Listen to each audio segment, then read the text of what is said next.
we saw, for those who are studying Hilchos Melachim, it says in the Gemara that the Melech is entitled to everything in Parshas HaMelech. What is Parshas HaMelech? So some people think it's what's in Deuteronomy. We're going to get to there soon. It's in Parshas Shoftim, where it talks about Som Tasim Alecha Melech. Now that Parsha basically divides into the commandment who to appoint, means a achicha and a man, and someone who's chosen by God, someone of not a convert stock, or certainly not a Gentile, should make him a king. Why do we have to say this? We said last time because it used to be that they would sometimes look for someone who's a foreigner to be king. There's a history of Gentiles and even sometimes Jews doing such a thing. Like you pick someone who's not around.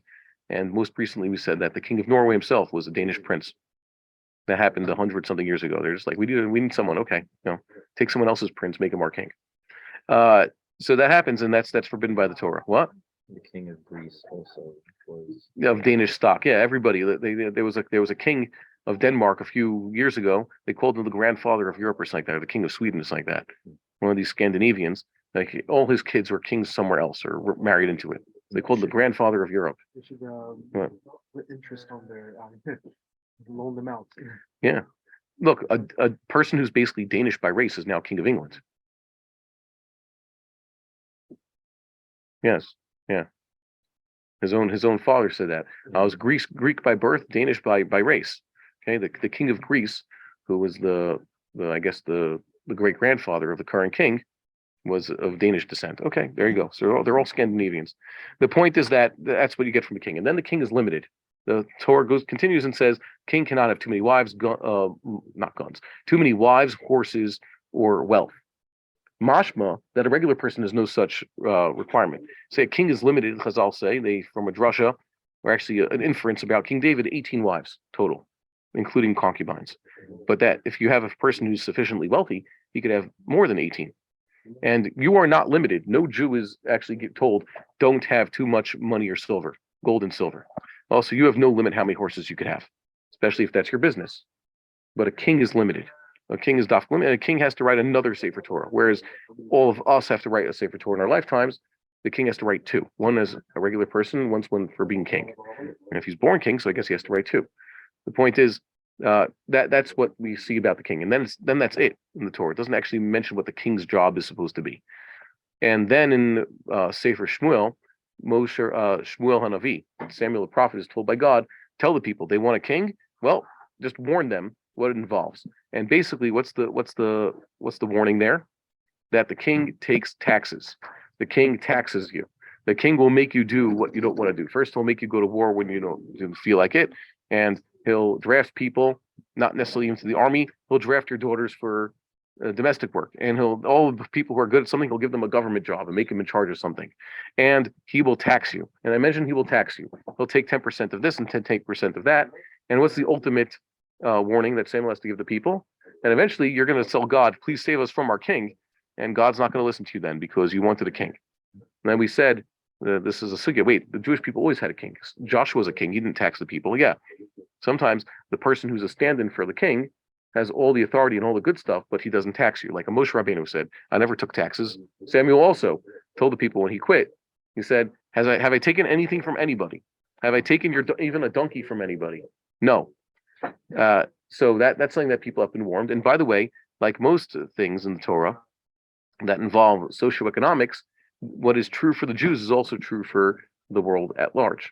That is, this is not a function of Judaism that people would say, oh my God, we're being overly taxed and burdened by our king. Gentiles have the same problem. Matter of fact, I think the whole American Revolution happened about this. But as people slowly learn, because they don't learn the lessons of history, someone runs, why don't we learn this from history? Why is communism making a comeback? Didn't people learn? The answer is, you can only learn that which you yourself experienced as a person. You can't read a book and say, yeah, communism was a pretty bad social experiment. It didn't work. You can't do that. You didn't live that, right? Only if you're smart enough, you say, yes, I will not become a socialist or communist. I know that perhaps I have left-leaning tendencies politically, but you have to know when to limit yourself, right? But the problem is most people don't. They think like this time I could save the world. Like, they're bleeding heart and they have too good intentions. So that's a problem. So the Americans, shortly after the revolution, basically, imagine this. They said no taxation without representation. Eventually, You should know there were loyalists who realized that the American Revolution isn't going the way it wants to. Remember what they said? What do I care about trading one tyrant 2,000 miles away for 2,000 tyrants a mile away? And what happened shortly after the American Revolution? They had to make a government. Eventually, the governments that were set up in the wake of the revolution, they also, lo and behold, people eventually, a few decades later, they're paying just as much taxes. Eventually, we came up with something called the IRS. And I don't know if the system they have in America, the freedoms they're guaranteed, are slowly being eroded away. Do you pay less taxes in America than you do in England? In England also they overtax, I guess. But the point is, they still pay more in England. Okay. But the point is, it's certainly a lot more than, let's say, the founding fathers would have wanted. The federal government is a lot more bloated than they wanted. So, and eventually they say, okay, we appointed our own king, our own system of government, but it's sort of gotten out of hand. So that always happens. That's almost a law of nature, right? And then you're going to complain and say, like, okay, they're taking too much money. So you have to know, perhaps it's better not to have a king. And so someone asked, so what is the ideal Jewish system if, let's say, a Jewish king would get out of control? Like what happened to King Solomon, the people complained, you're taking too much money. The tax, the mandatory work, the fact we have to pay so much, we can't handle the burden. At least they felt that way. But you wonder, wait, why do I have to pay taxes? Well, like I'm thinking back to my childhood. The answer is that Calvin's father doesn't have a name or even a last name. He's just Calvin's father.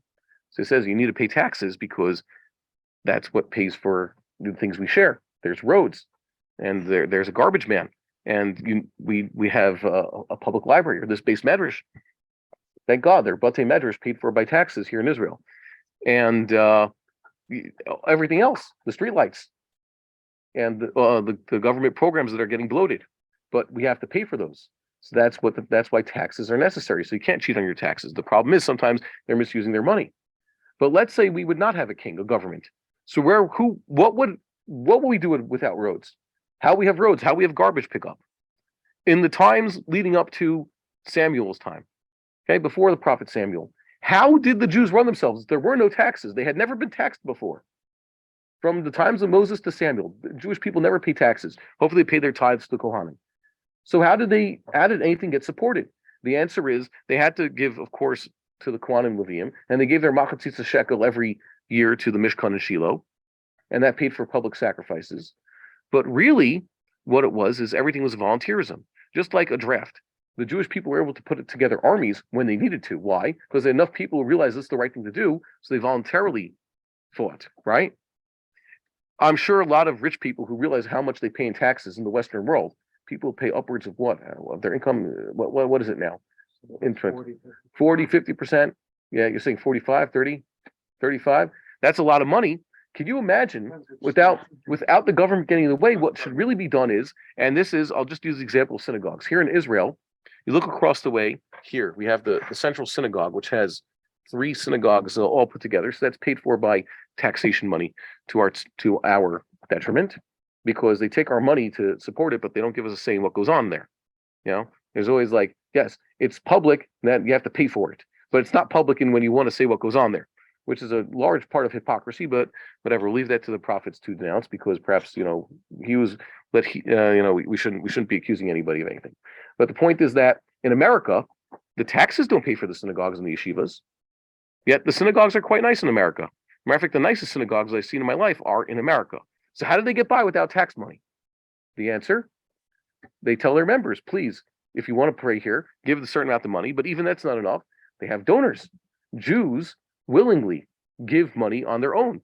It's called voluntarily give money to support the synagogues and the yeshivas. And the schools are also supported that way. But here in Israel, it's taxes. And what happens? Because it's taxes, people don't give enough on their own.